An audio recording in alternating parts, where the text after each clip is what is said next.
Bismillahirrahmanirrahim. Alhamdulillahi Rabbil Alamin. Wassalatu wassalamu ala asyrafil anbiya'i wal mursalin.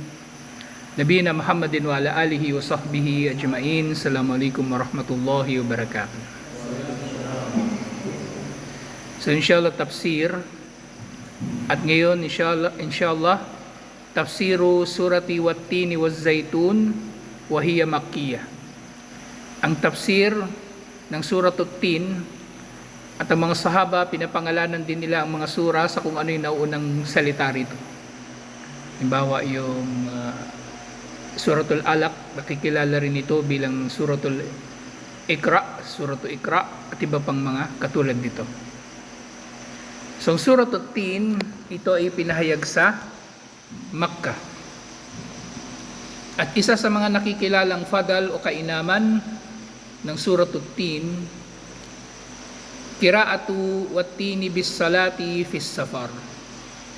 Sunna na basahin ang Suratul Tin sa paglalakbay. Sa iniulat ni Malik wa Syu'ba an Adi bin Thabit, iniulat ni na Malik at Syu'ba mula kay Adi bin Thabit, at ito nga ay nababanggit doon sa Fathul Bari, at iniulat din ito ni na Imam Muslim at Abu Dawud at iba pa. So iniulat mula sa kanila na nagmula kay Al-Bara bin Azib radiyallahu anhu mula kay Propeta Muhammad sallallahu alaihi wasallam, nakita ni Al-Bara bin Azib si Propeta Muhammad sallallahu alaihi wasallam, nasaksihan niya kana Nabi sallallahu alaihi wasallam yaqra'u fi safarihi fi ihdar rak'ataini bit-tini waz-zaytun fama sami'tu ahadan ahsanu sautan aw qira'atan minhu.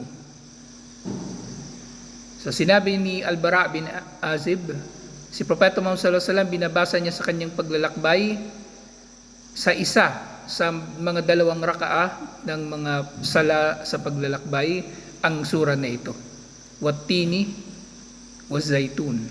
At wala raw siyang narinig na sino man na meron mas mahusay na tinig, mas magandang boses liban pa kay Propeta Muhammad sallallahu alaihi wasallam, at wala pa siyang narinig na sino man na mas mainam magbasa kay Propeta Muhammad sallallahu alaihi wasallam. So ang Suratul Tin, ito ay merong 8 aya. Meron itong 8 aya. So yung unang aya, wat-tini waz-zaytun, at syempre ito ay kasam, panunumpa ni Allah subhanahu wa ta'ala sa pamagitan ng kanyang mga dakilang nilikha. Sa pamagitan ng mga dakilang nilikha ni Allah subhanahu wa ta'ala.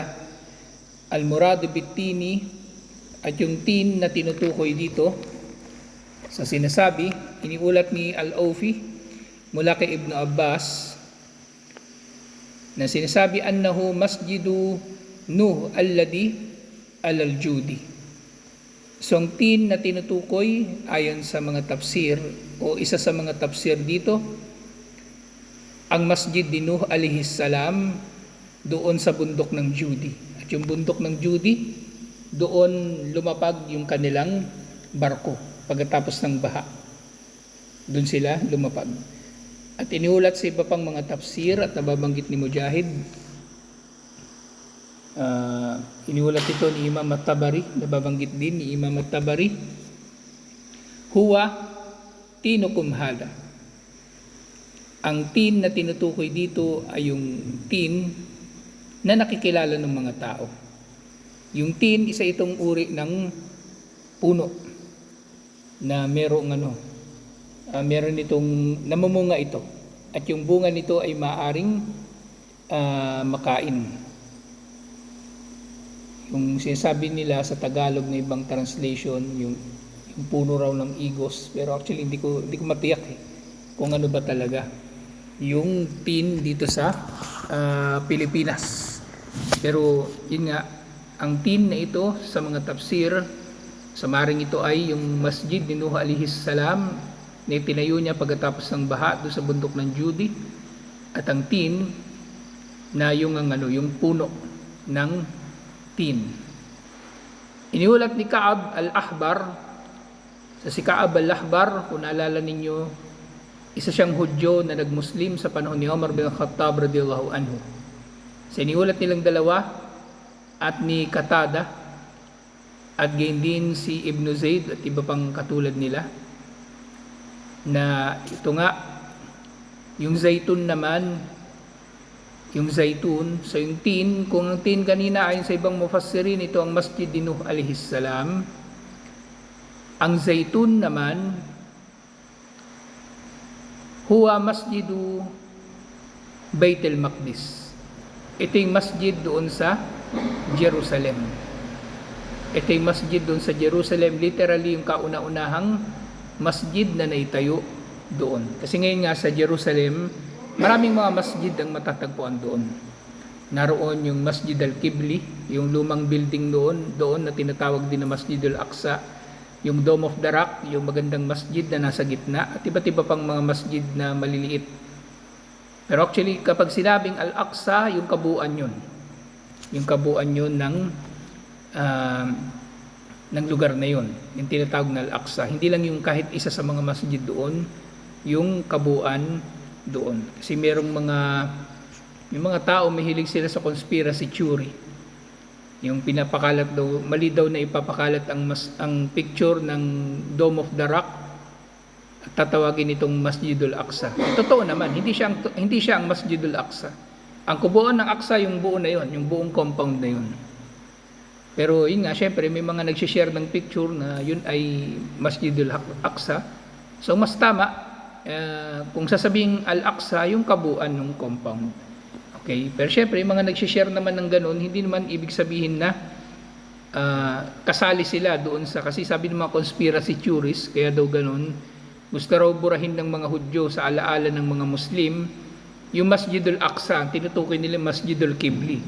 Pero yun nga, hindi rin yun ang Masjidul Aqsa, hindi yun. Yung kabuuan doon ang Masjidul Aqsa. Sinasabi nila, gusto raw maalala ng mga Muslim, gusto raw ng mga Hudyo maalala ng mga Muslim yung Dome of the Rock, kasi yung Masjidul Aqsa na in reality yung Masjidul Qibli unti-unti na nilang ginigiba, walang katotohanan kumbaga doon na yun ang Masjidul Aqsa, kumbaga yung Masjidul Qibli. Isa lang yun sa napapaloob sa Masjidul Aqsa. Pare-pareho yung pinahalagahan ng mga Muslim, inshallah. Siyempre, kasama sila doon sa haram ng mga Muslim, kung ang Makkah, ang Madina, pangatlo yung Jerusalem, tinutukoy din specifically yung Al-Aqsa, at syempre yung sala rito ay mayroong mas malaking gantimpala. Sa ibang mga ulat, ito ay aabot hanggang sa 50 times o 50,000 times na mas mainam kaysa sa sala sa ordinaryong masjid, at iba pang mga ulat na katulad nito. So dito, o sa konteksto ng mga tafsir na binabanggit dito, ang tin at ang Zaytun ay parehong masjid.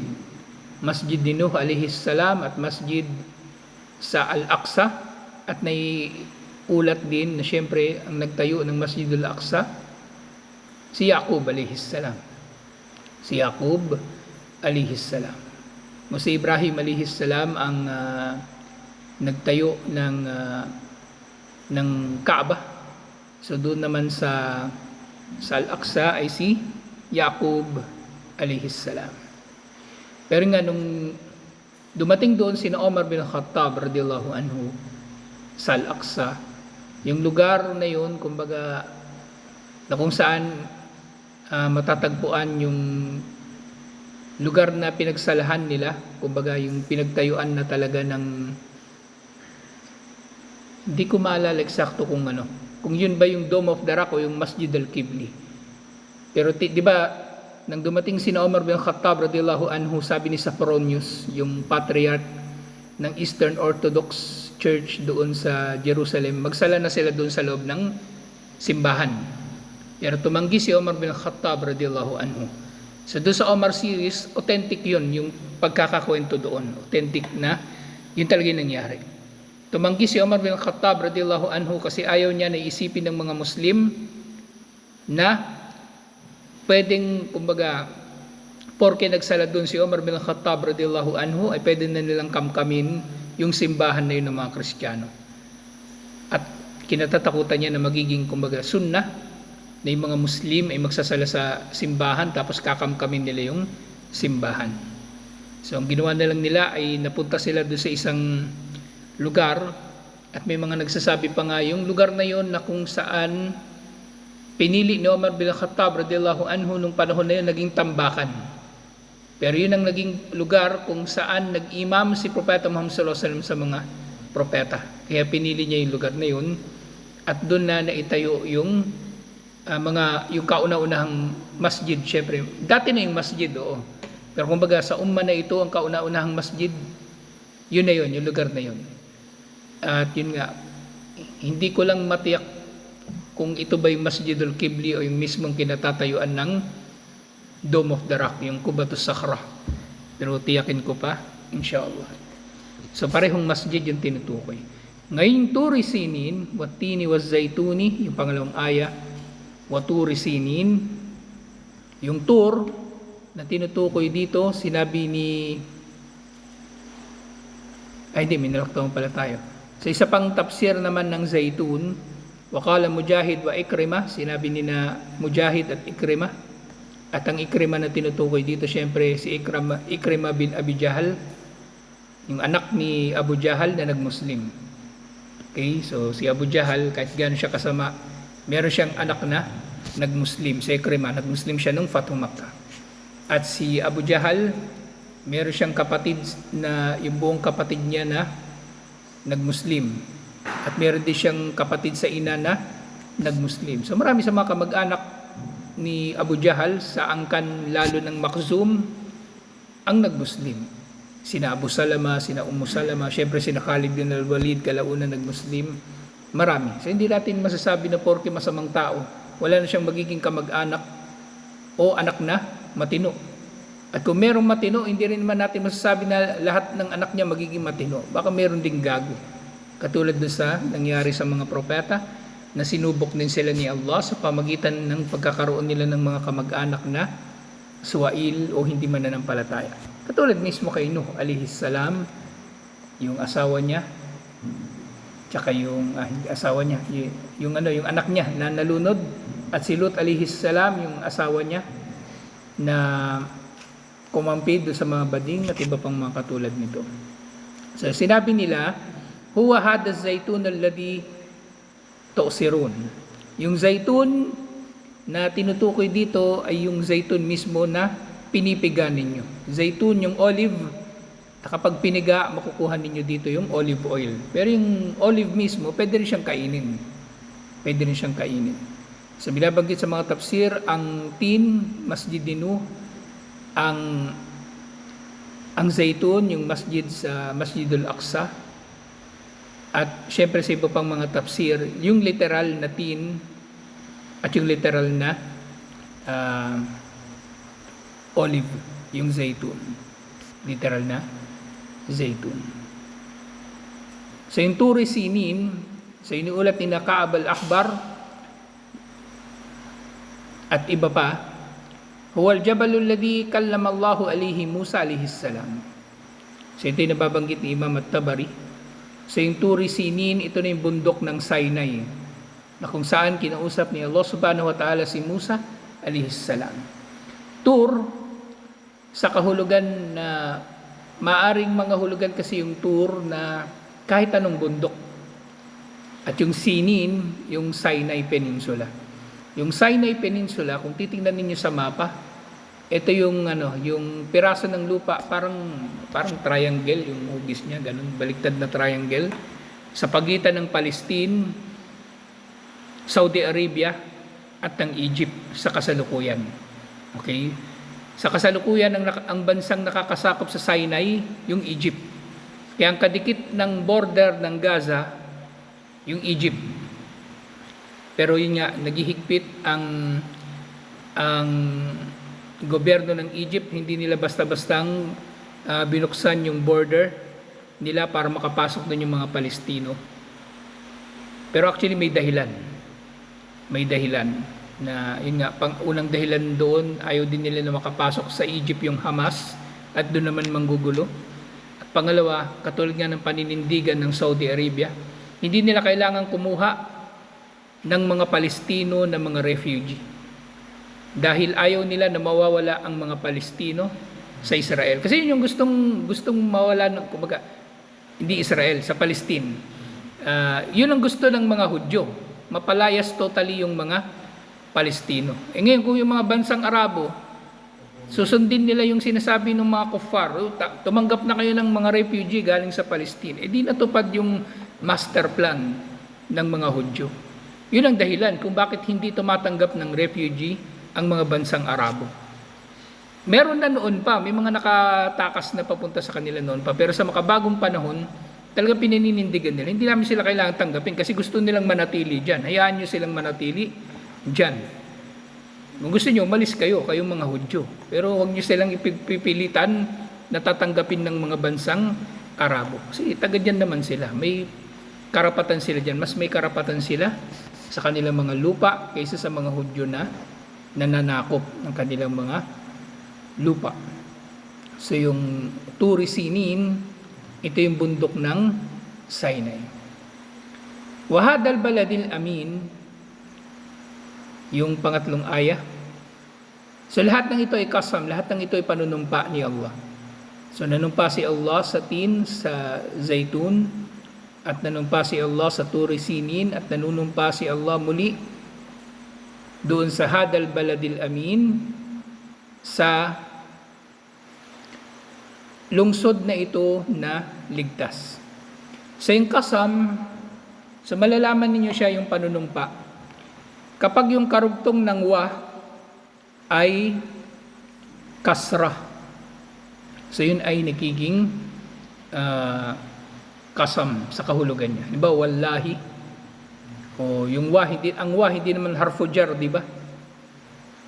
O ka lang mamaya wala ka na naman, hindi siya harfu jar, pero dahil siya ay kasam o panunumpa ni Allah, nagiging nagiging kasra. Doon mo siya makikita o malalaman na ito ay kasam.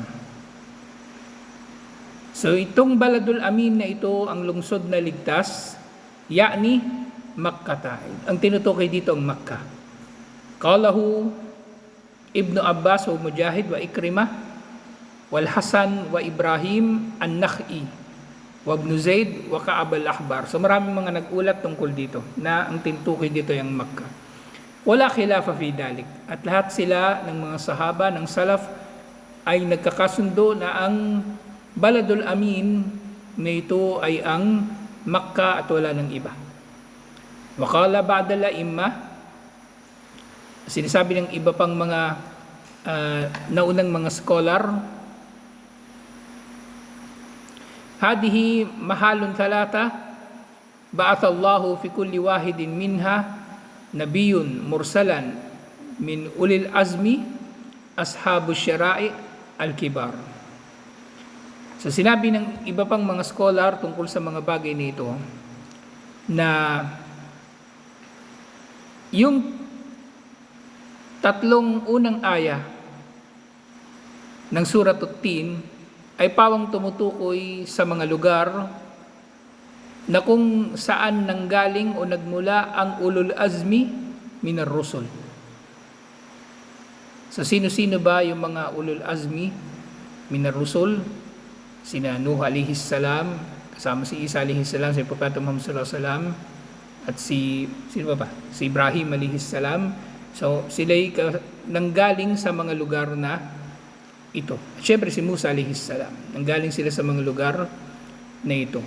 So, yun ang isa sa mga nababanggit ng mga scholar na kumbaga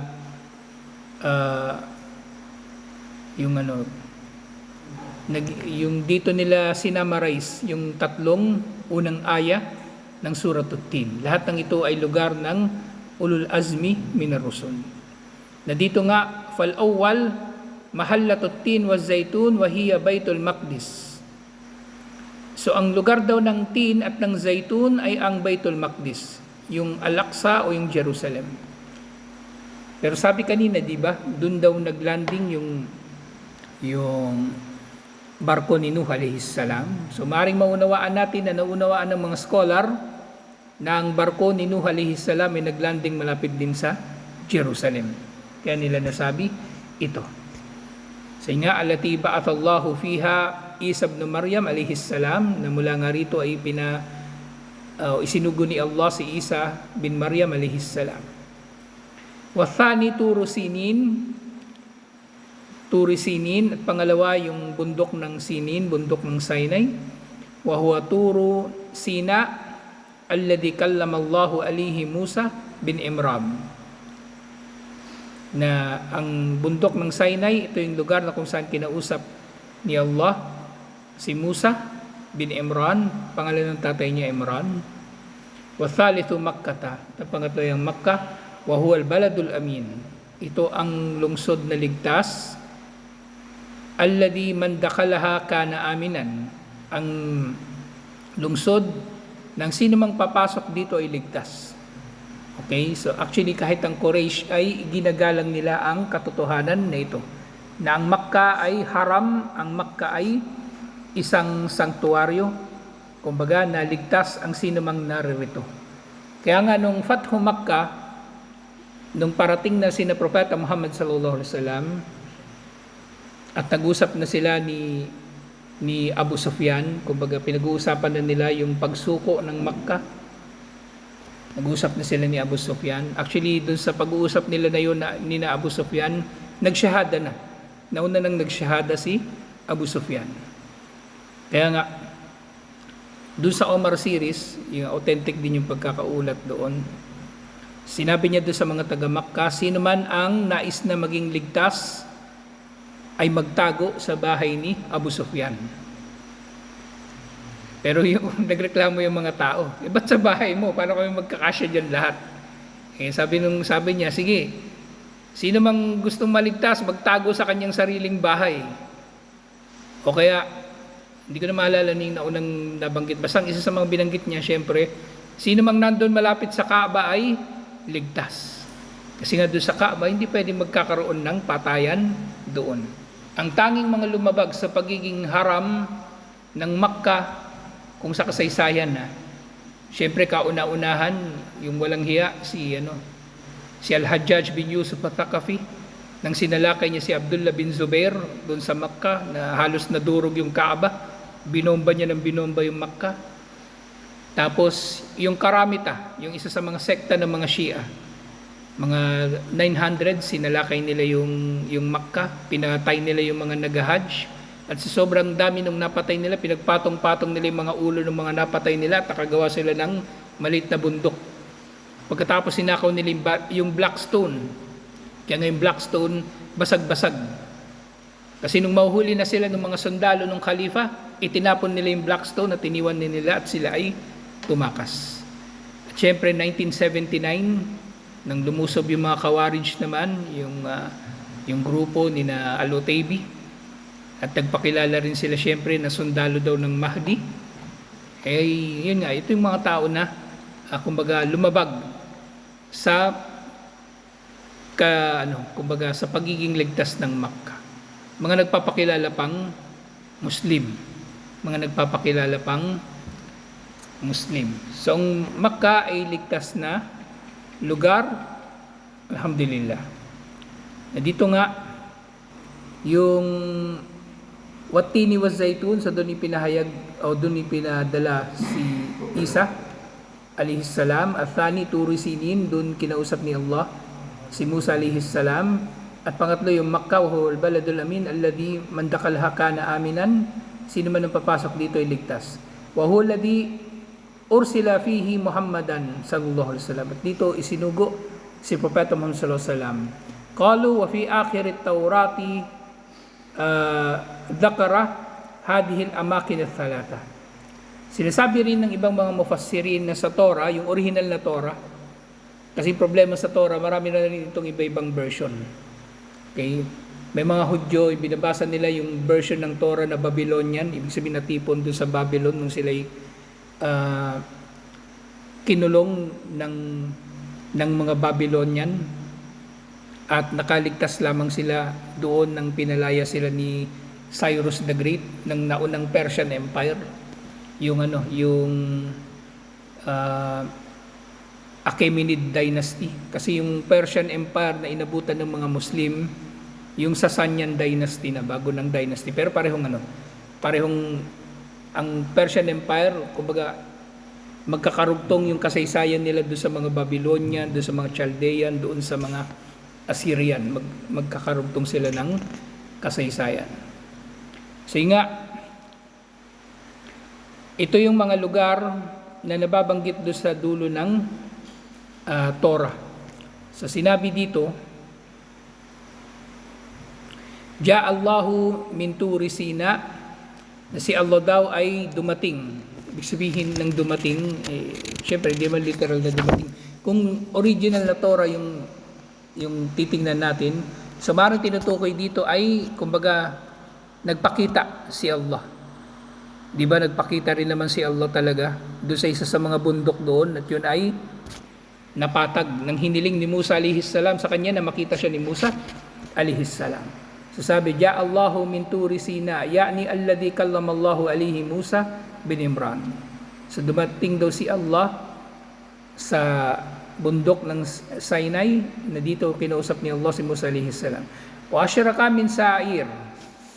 Wa asyraka min sa'ir, at ang kanyang kumbaga manifestation o pagpapakita ay nagliwanag sa hanggang sa Sa'ir.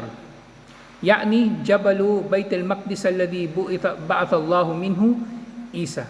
At yung liwanag daw nito ay umabot hanggang doon sa Sa'ir, isang bundok malapit sa Baitul Maqdis, na dito naman ipinadala si Isa alayhis salam.